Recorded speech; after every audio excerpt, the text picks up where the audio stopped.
गणी हुकुम। आप जुड़े हुए हैं राजस्थान के सबसे बड़े Dainik Navjyoti digital news network से। हमारे साथ देखिए जोधपुर की खास खबरें। जी हां, समाचार वही जो आप देखना चाहें। साथी के साथ मारपीट के बाद गुस्से में डाटा एंट्री ऑपरेटर। पाक विस्थापितों को भारतीय नागरिकता का इंतजार।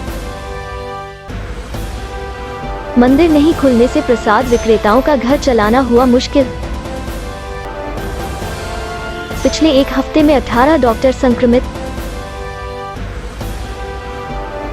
जोधपुर में पुलिस एक्शन मोड में। डॉक्टर एसएन मेडिकल कॉलेज के डाटा एंट्री ऑपरेटर्स ने महात्मा गांधी अस्पताल में 19 सितंबर रात कैश काउंटर पर कार्यरत data entry computer operator Suresh Saini से मरीज के परिजनों द्वारा मारपीट करने के मामले में आरोपियों के खिलाफ राजकार्य में बाधा पहुंचाने का केस दर्ज कराने की मांग की है। सोमवार को एसोसिएशन के तत्वाधान में इकट्ठे होकर पहुंचे डाटा एंट्री ऑपरेटर्स ने अस्पताल अधीक्षक से आरोपियों के खिलाफ राजकार्य में बाधा पहुँचाने का केस दर्ज कराने की मांग की। जोधपुर द्वारा महात्मा गांधी चिकित्सालय में 19 तारीख की रात को हमारे साथी ऑपरेटर के साथ मरीज के परिजन ने मारपीट की, जिसके लिए हम अधीक्षक महोदय को ज्ञापन दे रहे हैं कि आपके अस्पताल के द्वारा भी एक मुकदमा दर्ज करवाया जाए, जिसमें राजकार्य में बाधा और राजकीय संपत्ति को नुकसान पहुंचाने और जो स्टाफ है, स्टाफ के साथ जो मारपीट हुई है उसके लिए मुकदमा दर्ज करवाने की अनुशंसा की गई है, जिस पर अधीक्षक महोदय ने कार्रवाई का आश्वासन दिया। अगर कार्रवाई नहीं हुई तो एसोसिएशन द्वारा उचित कदम उठाया जाएगा। जोधपुर में अब तक आम जन के पॉजिटिव होने एवं पॉजिटिव मरीज की मौत की सूचनाएं निरंतर मिल रही थी, लेकिन सोमवार को यकायक डॉक्टर एसएन मेडिकल कॉलेज में हड़कंप मच गया जब 11 डॉक्टरों की जांच में कोरोना की पुष्टि हुई। मरीजों का इलाज करते करते डॉक्टर भी संक्रमित होने लगे हैं, जिसके चलते doctor BS Jodha, doctor Anurag Singh, doctor Sunil Kothari, doctor CR Chaudhary, doctor रघुवीर Chaudhary, doctor Neelam, doctor Naveen, doctor RK. Devda, doctor Dinesh Dutt, doctor Swati व डॉक्टर विनय की रिपोर्ट में कोरोना की पुष्टि हुई। डॉक्टर जोधा को एम्स व डॉक्टर अनुराग सिंह व डॉक्टर सुनील कोठारी को महात्मा गांधी अस्पताल में भर्ती कर उपचारित किया जा रहा है। अन्य डॉक्टरों को होम आइसोलेशन में रखा गया है। गौरतलब है कि पूर्व में भी 18 रेजिडेंट कोरोना के शिकार हो चुके हैं। वहीं अब सीनियर डॉक्टर कोरोना की चपेट में आकर संक्रमित हो रहे हैं। कोरोना संक्रमण को देखते हुए गाइडलाइन अनुसार मंदिर में श्रद्धालुओं का प्रवेश बंद कर दिया है। ऐसे में मंदिर के बाहर प्रसाद बेचने वालों का घर खर्च चलाना मुश्किल हो गया है। शनिश्चर जी का थान के पास स्थित 40 साल से प्रसाद बेच रहे गिरीश ने बताया कि मंदिर बंद रहने के कारण श्रद्धालुओं का आना बंद हो गया है। ऐसे में प्रसाद की बिक्री नहीं हो रही, जिसके कारण दुकान का किराया निकालना व घर खर्च चलाना मुश्किल हो गया है। गिरीश ने बताया कि घर खर्च चलाने के लिए सेब व आलू पापड़ी बेचनी पड़ रही है। जोधपुर शहर में करीब 35,000 पाक विस्थापित आबाद है। इनमें से बड़ी संख्या में लोगों को नागरिकता मिलने का इंतजार है। साथ ही कई लोग ऐसे भी हैं जिन्हें नागरिकता मिले महज 1 साल या उससे कम समय हुआ है। ऐसे में इन लोगों के राशन कार्ड भी नहीं बने हैं। ये लोग खाद्य सुरक्षा योजना के दायरे में भी शामिल नहीं हो पाए हैं। जोधपुर में रह रहे हजारों पाक विस्थापितों के लिए तो उनकी जन्मभूमि ही नरक से बदतर है। सुरक्षित ठौर की तलाश में जोधपुर पहुंचे विस्थापितों में जन्मभूमि की कल्पना मात्र से ही सिहरन सी दौड़ जाती है। नवज्योति की टीम ने जब जोधपुर में जगह जगह बसी पाक विस्थापितों की बस्तियों में जाकर जब उनसे बातचीत की तो उन्होंने बताया कि मरना तो पाकिस्तान में भी निश्चित ही था, लेकिन हमारे पूर्वजों की भूमि पर कम से कम अधिकार से दम तोड़ने का गौरव जरूर होगा। बंटवारे के समय अपनी जन्मभूमि नहीं त्यागने का निर्णय लेने वाले हजारों पाक विस्थापित अपने प्राण बचाने के लिए जोधपुर की धरती पर आने के बाद सिर्फ नागरिकता और जीने का हक मान रहे हैं। हालात यह है कि आधे से अधिक विस्थापित परिवारों के बच्चे स्कूल नहीं जा पा रहे हैं। जैसे नागरिकता मिलने के बाद में हमें राशन कार्ड की आवश्यकता है।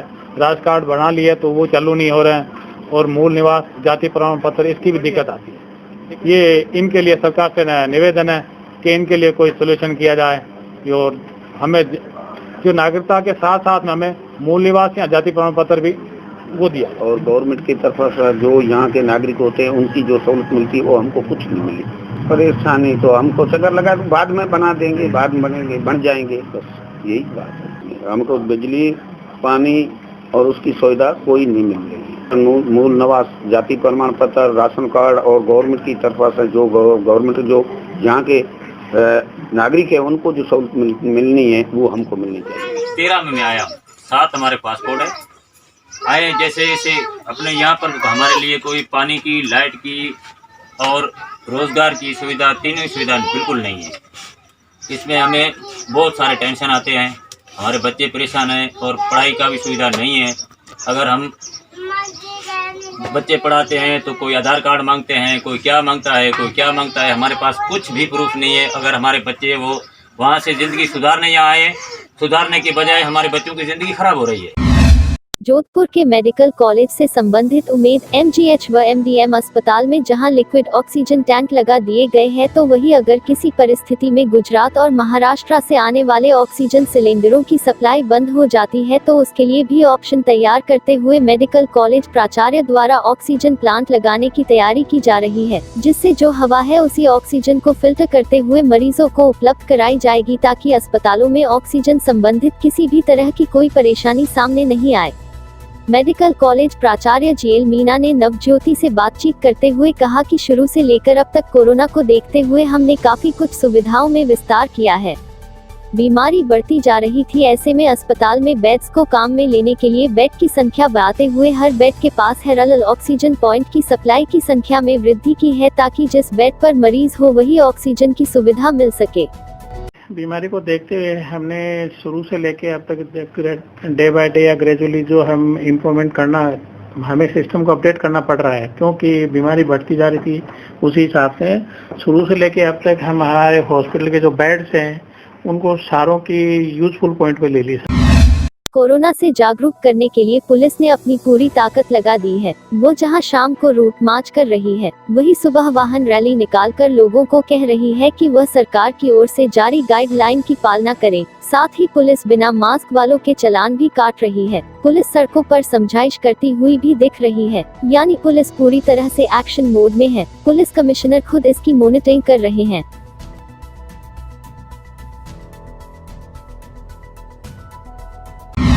नई सड़क से रातानाडा को जोड़ने वाले नवनिर्मित मोहनपुरा पुलिया पर शीघ्र ही आवागमन शुरू हो जाएगा। निर्माण एजेंसी मोहनपुरा अप्रोच रोड को अंतिम रूप देने में जुट गई है। रेलवे द्वारा गत वर्ष शतायु पार मोहनपुरा पुलिया को डिसमेंटल कर 9 करोड़ की लागत से पुल का निर्माण शुरू करवाया था और निर्माण एजेंसी को मार्च तक निर्माण पूरा करना था, लेकिन कोरोना संक्रमण के कारण निर्माण में देरी हो गई। लेकिन अब अप्रोच रोड पर डामरीकरण के बाद रेलवे द्वारा लोड टेस्टिंग किया जाएगा, उसके बाद आमजन के लिए इस पुल को खोल दिया जाएगा। गौरतलब है कि पुल निर्माण के कारण रातानाडा से नई सड़क आने वाले वाहन चालकों को पावटा होकर आना पड़ रहा है। रविवार को दोपहर अचानक चितलवाना व सांचौर उपखंड क्षेत्र मौसम का मिजाज बदलने से क्षेत्र में हुई बारिश से खेतों में खड़ी खरीफ फसल, बाजरा, ज्वार, अरंडी आदि के लिए फायदेमंद रहने से काश्तकारों के चेहरे खिले। हालांकि रानीवाड़ा, भीनमाल, सांचौर व चितलवाना उपखंड क्षेत्र के अमूमन गांवों में ऐसे काश्तकार जिन्होंने मानसून की पहली बारिश के साथ ही बाजरा की बुवाई दी थी, वो फसल अब पककर तैयार हो जाने के कारण काश्तकार फसल कटाई कर रहे हैं। खेतों में काटकर सुखाने के लिए रखी फसल और चारे में खराब होने की आशंका संभावना से कुछ एक काश्तकार मायूस दिखे। सांचौर और चितलवाना उपखंड क्षेत्र के गांवों में पककर तैयार बाजरे की फसल पर तेज हवा चलने से बाजरे की फसल जमींदोज हो जाने से फसल में नुकसान होने के भी समाचार मिल रहे हैं। दैनिक नवज्योति के YouTube चैनल को सब्सक्राइब करें और ताज़ा अपडेट के लिए बेल आइकॉन दबाएं।